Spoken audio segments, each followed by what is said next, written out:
ഏറ്റവും അവസാനമായി വരുന്ന വിവരപ്രകാരം ഈ ജീവനക്കാരികൾ അവരുടെ അക്കൗണ്ടിലേക്ക് വന്ന പണം മാറ്റിയിട്ടുണ്ട് എന്ന തെളിവാണ് പോലീസിന് ലഭിച്ചത്. അത് ബാങ്ക് സ്റ്റേറ്റ്മെന്റുകൾ പരിശോധിച്ചപ്പോൾ അർത്ഥത്തിൽ തെളിവ് കിട്ടിയത്. ഇവർ എത്തരത്തിലാണ് ഈ പണം ചെലവഴിച്ചത് എന്ന് സംബന്ധിച്ച കാര്യം കൂടി അന്വേഷിക്കുകയാണ്.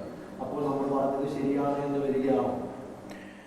ഇത് ആദ്യം തൊട്ടേ നമ്മൾ പറയുന്നത് വെച്ച് കഴിഞ്ഞാൽ നമ്മുടെ ഭാഗത്ത് എന്തെങ്കിലും തെറ്റുണ്ട് അല്ലെങ്കിൽ ഞങ്ങൾ എന്തെങ്കിലും കള്ളം പറയുകയാണെങ്കിലാണ് മാറ്റി പറയേണ്ടി വരും. അല്ലെങ്കിൽ ഇവള് പറയുന്ന ഒന്നാവും, ഞാൻ പറയുന്ന ഒന്നാവും, എവിടെ ഇരിക്കുന്ന ഹാന പറയുന്ന ഒന്നാവും.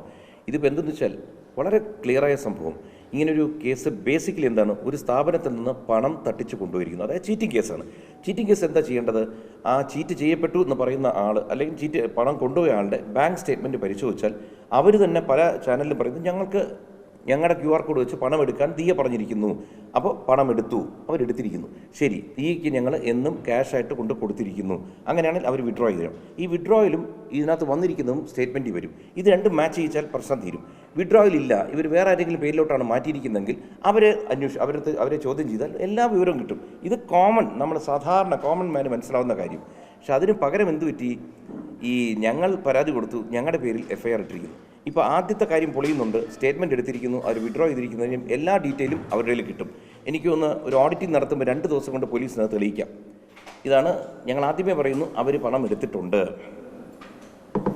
അപ്പോൾ നമ്മുടെ ഓഡിറ്റിംഗ് പരിപാടികളൊക്കെ നമ്മുടെ സ്ഥാപനത്തിൻ്റെ ഓഡിറ്റിംഗ് പരിപാടികളൊക്കെ ഇല്ല, ഞങ്ങൾക്ക് ഏകദേശം ഞങ്ങളുടെ ആൾക്കാർ കണക്കെടുക്കുന്നുണ്ടെങ്കിലും അവരുടെ സ്റ്റേറ്റ്മെൻറ്റ് ഉണ്ടെങ്കിൽ കുറച്ചുകൂടി എളുപ്പമാകും. അപ്പോൾ ഈ പോലീസിൻ്റെ സൈഡിൽ നിന്ന് നമുക്കൊരു അറിവ് കിട്ടും, എത്രയാണ് അടിച്ചിരിക്കുന്നത്, എത്രാം തീയതിയാണ് അടിച്ചിരിക്കുന്നത്, കംപ്ലീറ്റ് ഡീറ്റെയിൽ അതിനകത്ത് കിട്ടും. അല്ലെങ്കിൽ അവരുടെ ഫോണിൻ്റെ കോൾ റെക്കോർഡ്സ് വേണം.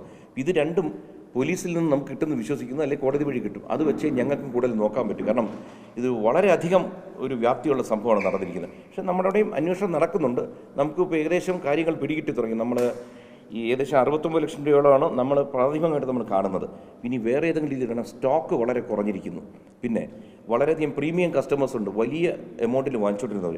ഇവരെ പലരെയും ഇവർ നേരിട്ട് കോൺടാക്ട് ചെയ്തിട്ട് ഇത്ര ശതമാനം ഞങ്ങൾ കുറച്ച് തരാം എന്നൊക്കെ പറഞ്ഞിട്ട് അവർക്ക് സാധനം അയച്ചു കൊടുത്തിട്ട് അവരിൽ നിന്ന് ഇവരുടെ അക്കൗണ്ടിലേക്കും പണം മാറ്റിയതായിട്ട് കാണുന്നു. ഇതൊക്കെ നമ്മൾ അറിയണമെന്നുണ്ടെങ്കിൽ കംപ്ലീറ്റ് പോലീസ് ഇവരുടെ സ്റ്റേറ്റ്മെൻറ്റും ഫോണിൻ്റെ റെക്കോർഡ്സ് എടുത്തിട്ട് അതിനകത്ത് ഇപ്പോൾ GPay ആണ് അതിൻ്റെ ട്രാൻസാക്ഷൻ ഹിസ്റ്ററി എടുത്താൽ മതി. അത് വെച്ച് കിട്ടുന്നതാണ് നമ്മൾ വിശ്വസിക്കുന്നത്. കറക്റ്റ്. അതുകൊണ്ടാണ് ഈ വിഷയം നടന്നപ്പോൾ മോളിരുതിട്ടു, നിങ്ങളിൽ നിന്ന് ആർക്കെങ്കിലും എന്തെങ്കിലും സംഭവിച്ചിട്ടുണ്ടെങ്കിൽ ഞങ്ങൾക്ക് സ്റ്റേറ്റ്മെൻറ്റ്സിൻ്റെ സ്ക്രീൻഷോട്ട് ഇട്ടണം. അതാണ് ഇപ്പോൾ 1000-ഓളം വന്നിരിക്കുക. അതെ, അതായത് വളരെ സിമ്പിൾ. അതിനകത്ത് സ്വാഭാവികമായിട്ടും ആരുടെ ഇതിലോട്ട് അയച്ചിരിക്കുന്ന അവരുടെ പേര് വരുമല്ലോ. ഇത് രണ്ടും വന്നിരിക്കുന്ന സ്ക്രീൻഷോട്ടാണ് വന്നുകൊണ്ടിരിക്കുന്നത്.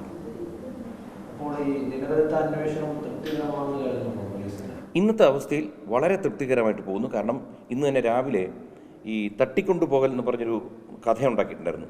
അത് പൊളിച്ചുകൊണ്ടുള്ളൊരു വീഡിയോ നിങ്ങൾക്ക് എല്ലാവർക്കും കിട്ടിക്കാണുന്നു. എന്ന് വെച്ചാൽ രാവിലെ ഞാൻ TV യിൽ കാണുന്നു. അതും പോലീസിൽ നിന്ന് കിട്ടിയതാണ് എനിക്കറിയാൻ കഴിഞ്ഞത്.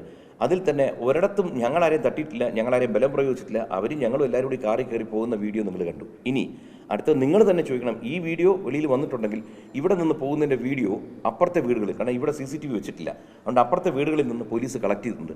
ഇവിടെ നിന്ന് പോകുന്നത് നിങ്ങൾക്ക് കാണാം. അതും 30-ാം തീയതി വൈകുന്നേരമാണ്.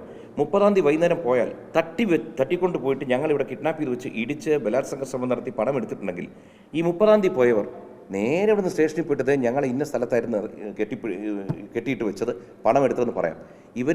ഞങ്ങൾ പരാതി 1-ാം തീയതി കൊടുത്തതിന് ശേഷം 2-ാം തീയതി 3-ാം തീയതി മാത്രമേ ഒരു പരാതി കൊടുത്തിട്ടുള്ളൂ. അവരത്രയും നേരവും ഈ ഭൂമിയിൽ തന്നെ ഉണ്ടായിരുന്നു. ഇവർക്ക് പരാതി കൊടുക്കാമായിരുന്നു.